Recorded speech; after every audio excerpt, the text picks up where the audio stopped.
security, no?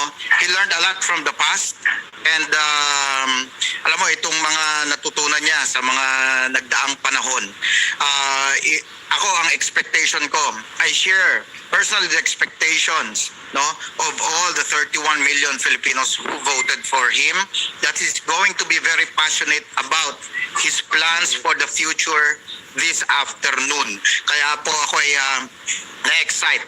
I'm sure alam din po niya yan, very sensitive po ang ating Pangulong Bongbong Marcos, no, sa pangailangan ng mga magsasaka sa kanayunan. At alam din niya na pag itong mga bagay na ito ay hindi na-address, ay alam mo, masasamantala ng mga kalabang nasa paligid lang, no, na up to now ay nandito pa rin mula pa ng panahon ng kanyang yumaong ama. Nandito pa rin yung mga taong yun, no, na nag-aabang anytime para hanapan ng butas ang kanyang mga magiging programa. At tayo naman po, no, bilang katuwang under the banner of continuity and unity, no, na plataforma po ng ating Pangulo, ay sa anumang capacity, anumang kapasidad natin, tayo po dapat ay tumulong at magtulungan, no? We cannot. Sabi nga nila, alam mo yung kabila, di ba? Yeah. Habang sinasabi yung 31 million boto daw ay, alam mo, parang binababoy nila no? Na yan daw ay hindi dapat paniwalaan, etc., etc. Alam mo naman yung shadow government nila, no? Sila lang ang tama. But this time around, hindi na po nila maloloko ang taong bayan. Nagsalita na ang taong bayan overwhelmingly. At kasama po sa likod ng ating Pangulo, itong 31 million. Majority of Filipinos, no? Yung 31 ay representative lamang, no? ng buong lipunang Pilipino. Kaya I'm sure with that backing, popular support from our people, talagang inspired din ang ating Pangulo, no? At yan ay ilalabas, alam mo, nadinig ko last weekend, last Saturday, si Executive Secretary Vic Rodriguez. Sabi niya, talagang mismong si Pangulong Marcos ang nagsusulat ng kanyang sasabihin sa kaniyang Sona mamaya. Of course, with inputs coming from his subordinates, no? Yung mga kasama po natin. So, yun, Eric, Prof. Ana, and Tina, I'm really very excited to hear kung ano ang magiging direction natin for the next 6 years. But I believe, no, kasama na rin po dyan yung sa peace and order nga. I think, I know, I believe that he knows that deeply into his heart, kasi iba ang pinagdaanan ng ating Pangulo at kanyang pamilya. At I'm sure naging learning lesson sa kanila yan. Alam na niya ang dapat gawin. Yeah. Miss Ina? Ka-Eric, Prof. Ana, and Yusek Eko, no, ilang minuto no, simula ngayon ay matutunghayan natin ang opisyal na pagbubukas ng 19th Congress. No? Tingnan din natin, no, ano ba ang magiging direksyon. No? Sino ang mga ihahalal din dyan, ang mga House Speaker, ang mga minority floor leader. Tingnan natin kung ano magiging itsura o sino ang tatangan ng mga posisyon dyan sa Senado. Na sila rin ay malaki ang role, malaki ang kanilang gampanin sa administrasyon ni Pangulong Bongbong Marcos. Sapagkat sila magbibigay, Professor Ana, ng legislative component support agenda to the programs of the President, Professor Ana. Yes. Importante ang Kongreso, no, na maging kaakibat ng ating Pangulo ng executive level. Kasi kung hindi sila magkaayon, magkakaroon tayo ng crisis. Yun ang tinatawag mo constitutional crisis between branches of government. Pero nakikita ko naman, I think ang Congress, both the lower and the upper house, ay magiging kaakibat ng ating Pangulo. Ang hihintayin lang natin dito ngayon is ano yung mga legislative agenda ng executive level na ipupush niya sa legislative, at yun ay isusulong. Yun ang kailangan nating tignan, no? Para makita natin kung nga ba ang expectation ng mga tao. Kasi alam nyo, 31 million is 31 million. Majority president siya. Pero anong kaakibat ng 31 million na yan? Mataas ang mandato, mataas ang expectation, at mataas ang political capital. Pero so ibig sabihin nun, yung legislative agenda niya, kung ano man yun na hinihintay natin sa Sona, madaling i-push yun. Yes. Kasi mataas pa. So sana, Yes. yung mga critical na issue ng bansa, maumpisahan ng tuloy-tuloy at i-push ng push. Kasi nga mataas pa ang political capital ng ating bagong Pangulo. Ito na yung tamang pagkakataon. Ito yung, Pero ito yung, That's right. kumbaga, strike the iron while While it's still hot. hot. Oh, Pero it's Prof. still hot. Ana, ang on the other side, delikado rin to. Oo. Dahil kapag hindi na-address o hindi natugunan yung expectation, magkakaroon discontentment. Yun ang kanyang Yun din other yung side of flip the side. balance. Yung flip Correct. side yun. Ang taas Yung flip expectation, side. pag hindi kasi yan na natugunan or naibigay ng ating administrasyon ngayon, ito yung medyo delikado Yun. talaga nakikita ko ka, Eric. Kasi speaking of expectations, Professor Ana, Joel, and Miss Ina, mga kababayan, yung problema sa enerhiya, hindi pwedeng lumagpas ang aksyon ni Pangulong Bongbong Marcos labas sa umiiral na na oil deregulation. Yes, isa yan. So kailangan ng legislative intervention Yes. yan to make a shortcut in the crisis situation na allowed by law, at nandito naman Yes. si Professor Ana, only through emergency powers can the President suspend some part of that law na hindi may patupad at igpawan niya like direct importation controlled by the government. Yes. Centralized importation, centralized regulated price. Sa panahon na may krisis, pwedeng bumili ng mga oil mula sa mga bansa like Venezuela, sa bansang Israel, kung mayroong cross deal sa kanila, China, or even Russia. Russia. Oo, at iba pang bansa, Professor Ana. But that can only happen when Congress gives Emergency powers to the President or suspends the anti-oil deregulation or the oil deregulation Precisely. law. At Professor Ana, Yun ang hinihintay ko. Actually, hindi lang yung oil deregulation law. Ang rice tarification. Precisely law. din. Yes. Those are two policies na kailangan revisahin or revisit Agad. agad-agad at aksyonan. Yes. Kasi yun ay critical sa impending food security Food security. crisis and energy. That's right. Tingnan, yun ang hinihintay ko rin. Ano ba ang hihingin na emergency power ng Pangulong Bongbong Marcos. O sa Kongreso. Kasi Kongreso. maano naman majority siya both Congress. Both Congress. Both houses. At Oo. yun ang gusto ng taong bayan kasi Oo. para maintindihan nila, Professor Ana, while the President and any government for that matter, Yusek Joel, is not a miracle worker or a magician, but kailangan maintindihan ng taong bayan ang konkretong hakbang. Halimbawa, ang kanyang budget ngayon ay magtatapos December, ang kanyang fiscal year. Ang kanyang panibagong budget ay ipasasumiti lamang niya sa September pa. At hindi pa ngayon. Ang problema, sino ang bibili ng mga produkto ng mga gulay, bigas at mais, at paano ikokontrol ang importasyon na may umiiral na rice tarification? Yes, yes. Mandatory importation yon. At mayroon tayong mga agreement sa General Agreement on Tariffs and Trade, Isa pa yan. sa GATT. Only that can happen, Yusek Joel, tama ka Professor Professor Ana, if there will be legislative support yan. to him, Yusek Joel, and Ma'am Ina and Professor Ana, at napakaganda ng tinura ninyong dalawa. Continuity and unity. Subalit yan ay kailangang mangyari kung susuportahan siya ng ibang branches pa ng pamahalaan. Yes, Oh, yes. That's right, Eric, that's right. Ana, Yusek Eco, kasalukuyan po natin nakikita sa ating screen. Diyan po sa batas ng plenary ho, si Vice President Inday Sara Duterte po. Ayan. Sana Yes. ma-interview siya ng ating mga Oo, team of sana reporters. makita yung front. Professor Ana. Oo, yung front na, kasi nakita yung Ayan siya. attire ni, ang ganda ng ang ganda ng attire. niya. Parang IP inspired. Okay, Here. yung Pero mga pansin ko dress. talaga kay VP Inday, yung kanyang face mask lagi it speaks about her yung parang ordinary. Ordinary lang. Lagi Oo. pansin ko yan sa kanya. Opo. And we're very happy that Yusek Joel, yes, masaya tayo Yes, na alam mo- ang Vice President ay katandem in reality, That's in the right. sense of Tama political ka. leadership at program direction. Yusek Joel, your take on that? Yes, so alam mo, napakaganda naman talaga ng kanilang tandem, ng kanilang partnership. There's no doubt about it, Marcos and Sara Duterte working together, no? Binabanggit kanina ni Prof. Ana yung about yung political premium. Ito na yun. Sobrang laki ng mandato, sobrang laki talaga ng alam mo yung popular support or Yes. overwhelmingly. So tama, this is the right time na ipahayag ng ating Pangulo talaga yung direksyon na tatahakin natin, no? At andyan para sumuporta sa kanya ang ating mahal na pangalawang Pangulo, no? Si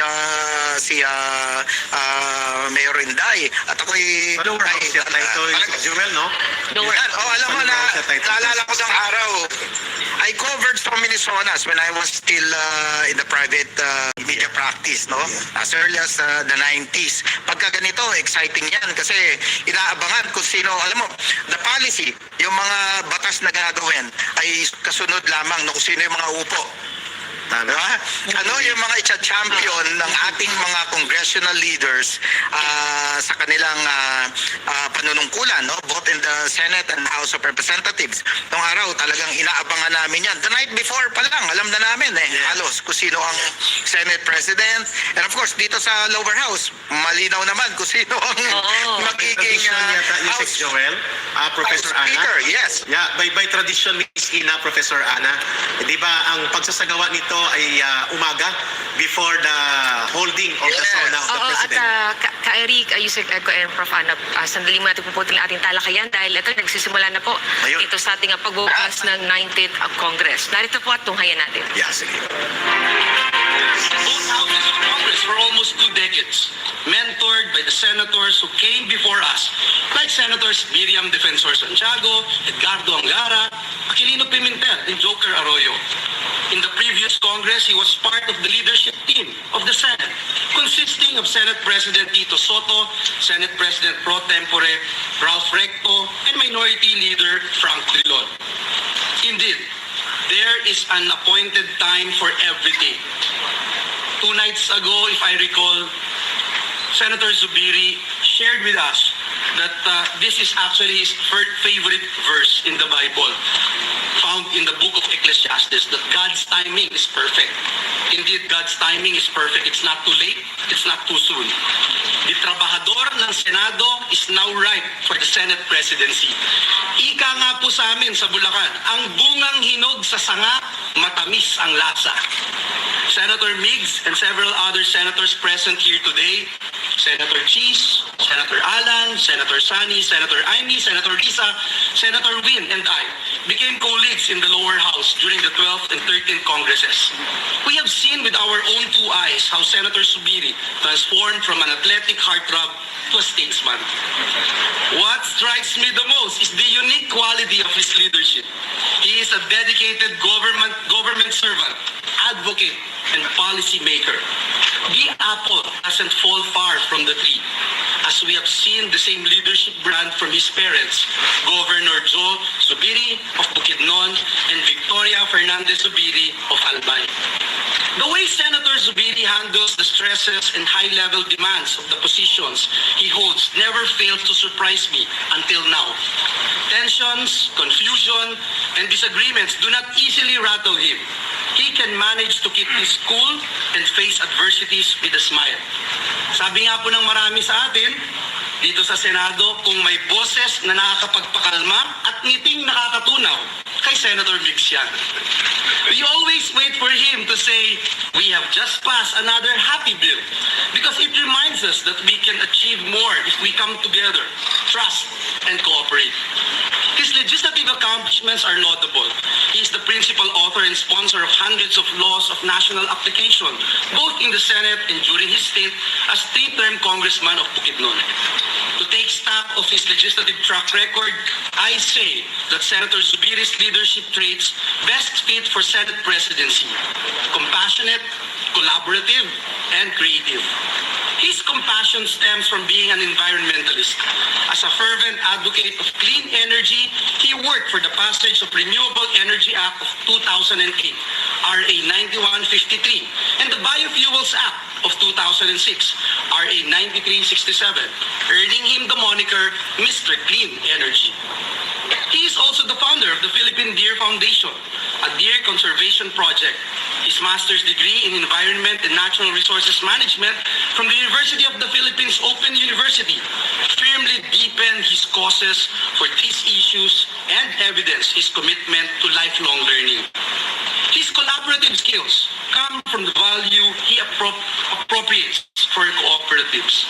We call him the father of the new cooperative code because he is the principal author and sponsor of Republic Act number 9520, the Philippine Cooperative Code of 2008.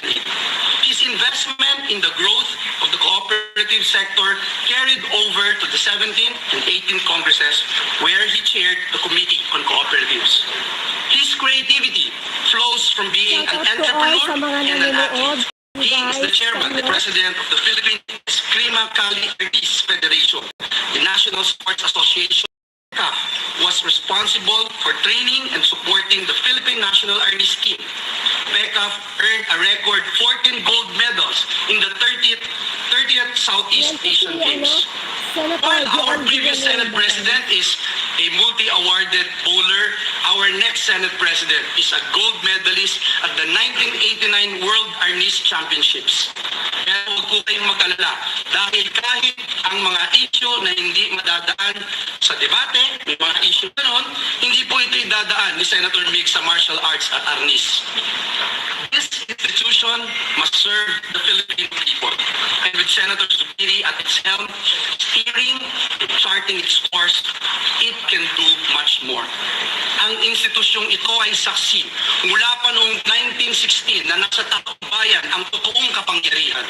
Isang bagay na malinaw kay Senator Zubiri, nabanaag natin sa kanyang mga naipasang mga batas, mga desisyong ginawa niya dito sa plenaryo ng Senado at advokasiyang isinulong sa loob at labas ng legislatura. Senator Juan Miguel Zubiri, my nominee for the Senate presidency, is a veteran legislator, having served in both houses of Congress and having posted perfect attendance across 2 decades of service. He knows my heart, and as a second nature, the Senate rules and the ins and outs of navigating the legislative procedures, duties, responsibilities, and bureaucracy.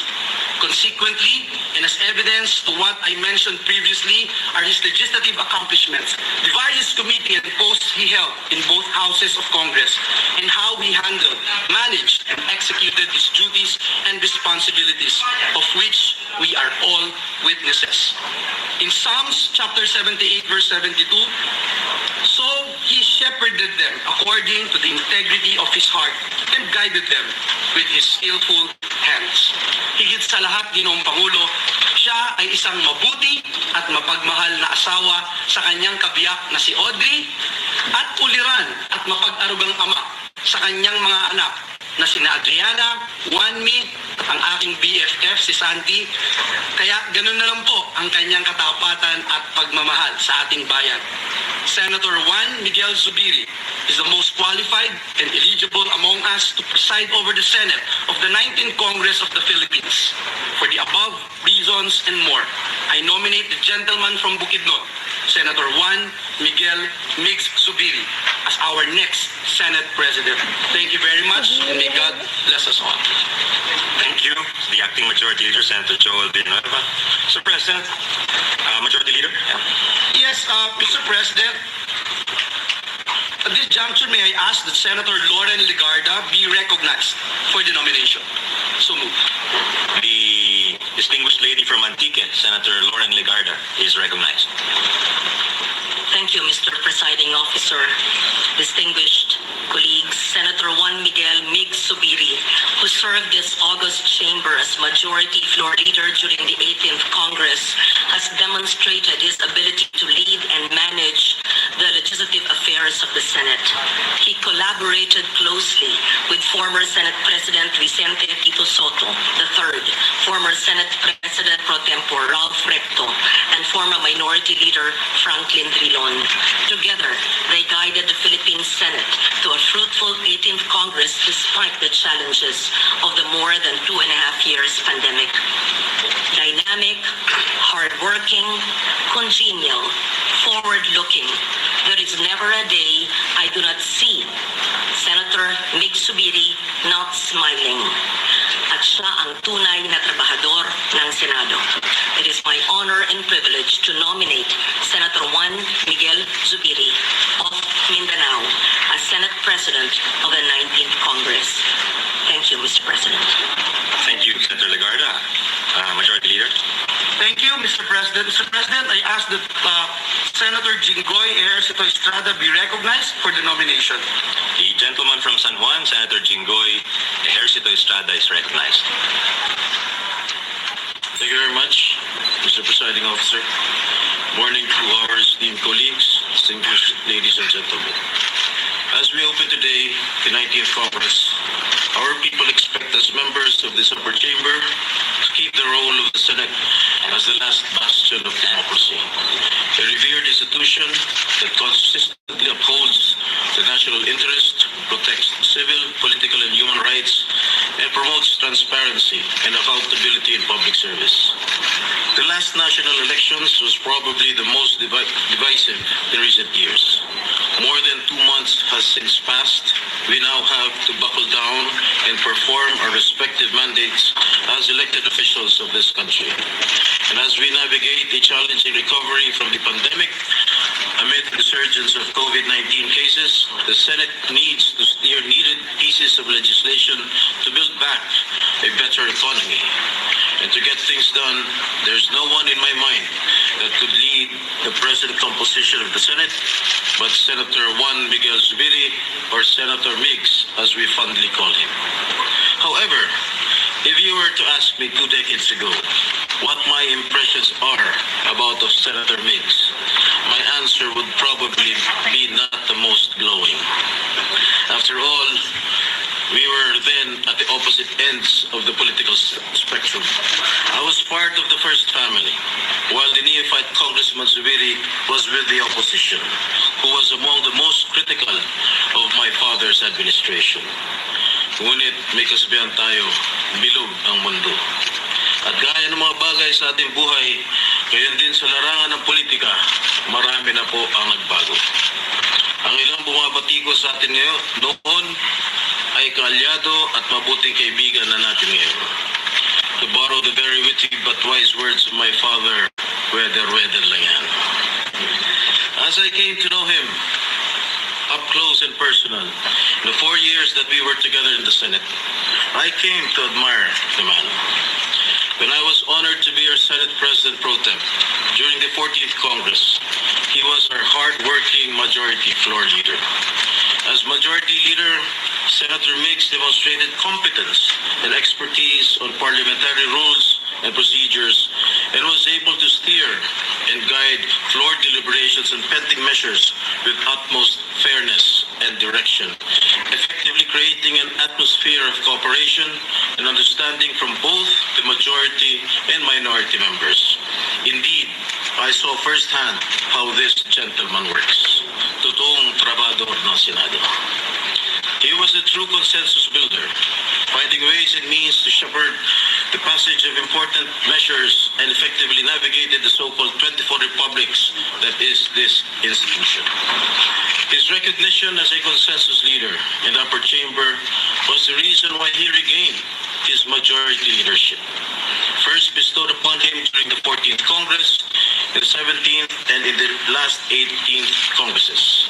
And as the majority leader during the 18th Congress, he dutifully stood on this august floor, sometimes until the wee hours of the night, and even during the dangerous times when COVID emptied it of warm bodies. And on a personal note, nung ako'y nalugmok, hindi siya sumama sa mga taong sumipa sa akin nang ako'y dapandapa. This shows his decency and respect for a fellow public servant, and I thank him for that. A true gentleman, totoong tao, patas na host. Ngunit hindi tayo naghahanap ng pinuno na mabait, o malambing, o may pakikisama lamang. Ang hanap natin ay isang leader na masipag, magaling, at higit sa lahat, may alam. And to quote Martin Luther King, a genuine leader is not a searcher for consensus, but a molder of consensus. And in several instances in the past, Senator Zubiri displayed his ability to diffuse the tension on the Senate floor through his ice cream diplomacy. His amiable personality, coupled with good looks, aminin na natin